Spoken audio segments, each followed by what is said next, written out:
ہمارے ہاں مسئلہ کیا ہے؟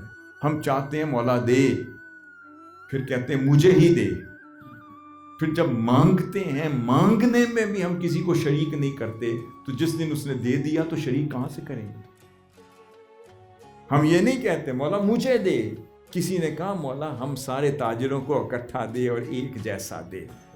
اگر کیا ہوتا تو مساق مدینہ جیسی رات پاکستان میں آئی ہوتی جس دن ایک شخص بھی بھوکا نہ سو۔ آقا صلی اللہ علیہ وسلم نے وہ چیریٹی کا اکنامک ماڈل کیا عطا کیا؟ جب ریاست مدینہ سے پہلے، قیام سے پہلے اکنامک ماڈل عطا کیا۔ آپ نے فائنینشل اسودگی کا ماڈل عطا کیا۔ آپ نے نہیں فرمایا ریاست مدینہ آئے گی تو چولہے جل پڑیں گے، نہیں، فرمایا وہ بات کی بات ہے پہلے میں چولہے جلا رہا ہوں۔ آپ نے ایک ہاتھ پکڑا ایک مہاجر کا اور ایک انصاری جو سیٹلرز آف مدینہ تھا، جو انصار تھے، ایک انصار ساتھی کو پکڑا، فرمایا آج سے یہ تیرا بھائی ہے، تیرے مال میں بھی شریک ہے، تیری وراثت میں بھی شریک ہے، اور تجارت میں بھی شریک ہے، تیری معیشت میں بھی شریک ہے، تیرے گھر بار میں بھی شریک ہے۔ وہ گیا اور اس نے اسی وقت اپنے گھر کے 2 حصے کر دیے، مال کے 2 حصے کر دیے، تجارت کے 2 حصے کر دیے۔ اب وہ رات آئی تو کوئی بھوکا نہ سو سکا۔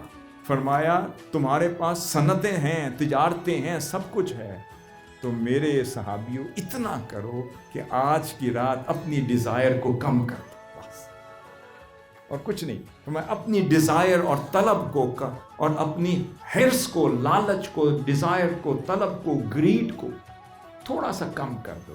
تم کم کر دو تو 10 بندوں کا حصہ نکل آئے گا، اور کم کر دو تو 20 کا نکل آئے گا، اور کم کر دو تو 30 کا نکل آئے گا۔ وسائل بڑھتے جائیں گے، ڈیزائر کم ہوتی چلی جائے گی، پوری انسانیت جو ہے کبھی خالی پیٹ نہ سو سکے۔ یہ ماڈل دے دیا۔ اب اس کے بعد یہ جو ماڈل ہے اس کو چلانے کے لیے بھی پھر صاحب ماڈل چاہیے۔ آقا صلی اللہ علیہ وسلم نے ریاست مدینہ میں اسپیشلسٹ تیار کیے تھے، اکنامکس کو سمجھنے والا، صرف اکنامکس کی منسٹری پر فائز تھا۔ میرے سے کسی نے پوچھا پارلیمنٹ آف مدینہ جو تھی وہ 52 پارلیمنٹ ممبرز پر مشتمل تھی۔ کتنی؟ 52 پارلیمنٹری ممبرز پر مشتمل تھی پارلیمنٹ آف مدینہ، جو ریاست مدینہ کی پارلیمنٹ تھی۔ اس میں آدھے جو تھے وہ 14 قبائل تھے جو فیڈریٹک یونٹس تھے، وہ ان کی ریپریزنٹیشن میں قائم تھے، ان کو ریپریزنٹ کرتے تھے، جو الیکٹڈ ممبرز تھے، اور آدھے وہ ٹیکنوکریٹس کی حکومت تھی جو اسپیشلسٹ تھے۔ اگر تجارت کا اسپیشلسٹ تھا، خواہ وہ اس قبیلے سے ہوتا، اس سے ہوتا، مسلمانوں سے ہوتا، غیر مسلموں سے ہوتا، یہودیوں سے ہوتا، یا خاتون ہوتی یا مرد ہوتا، فرمایا جو اس فن کا ماہر ہوگا وہ اسی کا ٹیکنوکریٹ بنا کے member of the parliament of Medina بنے۔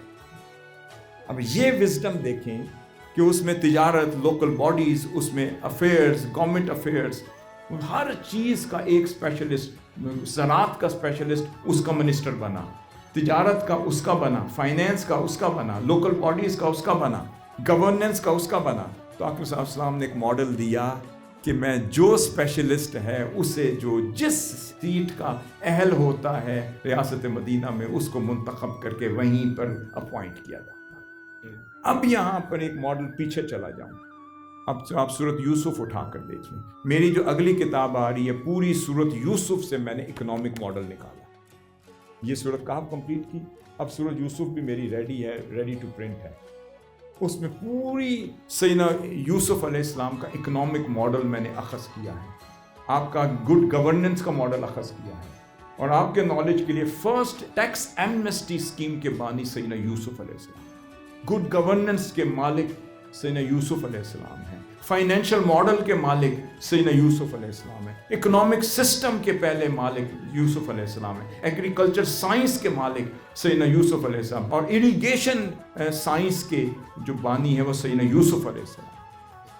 تو آپ نے وہ چیزیں، میں نے وہ پوری چیزیں بڑی اسٹیٹسٹکس کے ساتھ، آپ ٹیکس ایمنسٹی اسکیم کا پورا ماڈل میں نے اس میں مینشن کر دیا اس کتاب میں۔ آپ نے پوری قوم کو کس طریقے سے انسینٹیوز دیے، پھر انہوں نے ٹیکس دیا، پھر ان کو اگلے 8-7 سال کی چھوٹ دی، اور پھر ان کو انسینٹیوز دیا، پھر ان کو قائل کیا، پھر ان کے پیسوں سے پھر انڈسٹری کو ڈیولپ کیا، پھر اس کے بعد ان کو پے بیک کیا اور ان کو آسودہ کیا۔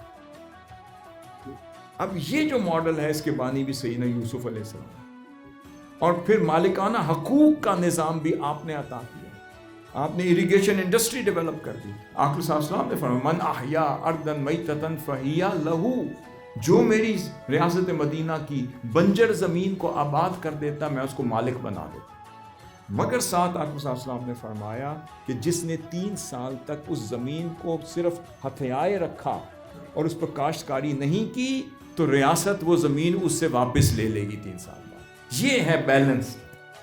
لوگ سمجھتے رہے کہ بس میں مالک ہو گیا، نہیں، اسلام نے دیا بھی ہے اور لیا بھی ہے۔ اگر حقدار رہو گے تو رہے گی، اگر حقدار نہیں رہو گے تو اسلام واپس بھی لے لے۔